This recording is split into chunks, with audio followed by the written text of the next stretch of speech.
تشكيل الاهلي المتوقع لمواجهه سيمبا التنزاني يوم الجمعه ان شاء الله. في حراسه المرمى مصطفى شوبير، باك يمين محمد هاني وان كنت انا افضل اكرم توفيق، قلبين الدفاع رامي ربيعه محمد عبد المنعم، باك شمال علي معلول، في نص الملعب مروان عطيه في مركز رقم 6، على اليمين في مركز رقم 8 السوليه، على الشمال في مركز رقم 8 احمد نبيل كوكا، في الثلاثي الامامي بيرسيتاو على اليمين، رضا سليم على الشمال، وموديست راس حربه. وهنا عايز اقف عند موديست شويه. تفكير كولر انه يبدا بموديست، وده طبيعي، بقى عنده موديست هو رقم 2 بعد وسام ابو علي، فكون وسام مش موجود لازم هيبدا بموديست. بس بشوف ان كهربا افضل في المباراه دي، بشوف ان كهربا يقدر يسجل. ملعب سيمبا مش سيء زي ما الكل متصور، ملعب سيمبا لعبنا عليه وسجلنا عليه هدفين، ملعب سيمبا تقدر تسجل عليه اهداف وتقدر تلعب عليه كوره، وهتلعب الساعه 8، يعني مش هيبقى فيه توقيت درجه حراره بشكل عالي، فتقدر تقدم كوره. فالكهربا في المباراه دي يقدر يكون اساسي ويقدر يسجل من انصاف الفرص. بالنسبه لمحمد هاني، لازم محمد هاني يقعد. محمد هاني طول ما هو بيلعب وهو مستواه وحش، وهو ما فيش اي تطور عنده في ادائه، او ما فيش اي امكانيات يقدمها للنادي او للمنتخب في المركز الباك اليمين، هيفضل محمد هاني في نفس المستوى. يطلع ماتش نشيد بيه قوي وبعد كده ينزل شهرين 3 سنه كامله. لازم محمد هاني يقعد. بشوف ان اكرم توفيق المفروض في التشكيل الافضل يكون موجود اساسي على محمد هاني.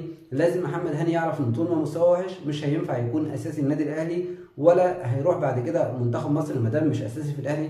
لازم يكون عندنا تنافسيه في مركز الباك اليمين. ما ينفعش محمد هاني، حتى بعد ما جبنا عمر كمال هو الباك اليمين بتاعنا، جبنا عمر كمال ليه؟ عندنا اكرم توفيق ليه؟ عندنا كريم فؤاد ليه؟ ومحمد هاني هو الاساسي في الاهلي. ده التشكيل المتوقع. مروان عطيه مجبرين ان احنا نلعب بيه رغم المجهود البدني اللي عمله مع المنتخب في الماتشين اللي فاتوا.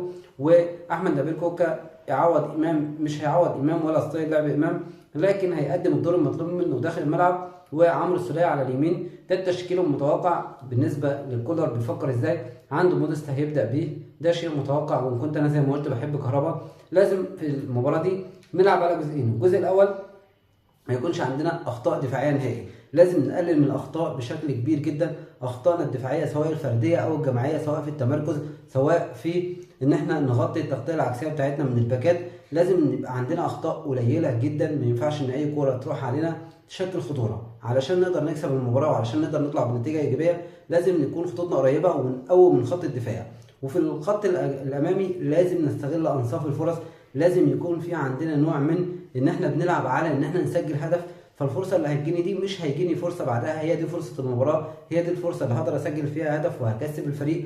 فلازم نلعب على كده، نسجل هدف بقى من خطا من الفريق المنافس، من خطا من المدافعين، من كره ثابته، نسجل هدف من انفراد، من هجمه مرتده، نسجل هدف من لعبه جماعيه، مفيش مشكله. المهم ان احنا عندنا لازم نسجل هدف في المباراه. ده التشكيل المتوقع بالنسبه لمباراه الاهلي وسيمبا. ان شاء الله كل التوفيق للنادي الاهلي، وان شاء الله نقدر نكسب ونرجع بنتيجه ايجابيه، سواء مكسب او تعادل ايجابي، ونقدر نكسب هنا على ارضنا ان شاء الله. اشوفكم في فيديو جديد ان شاء الله.